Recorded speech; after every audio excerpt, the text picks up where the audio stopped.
ए हो किन किन धैले बानी ढेर के खेलावाना, खेले वाला कहिया आइए सैया बतावाना।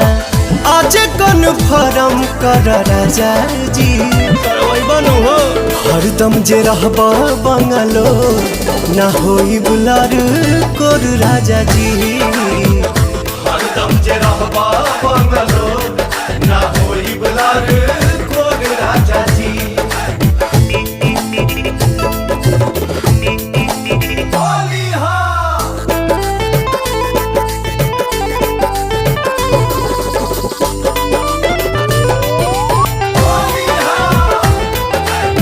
सुना सुना लागेला से जरिया तोहरा बीना, बात के बुझे के बा चीज के चिन्हे के बा।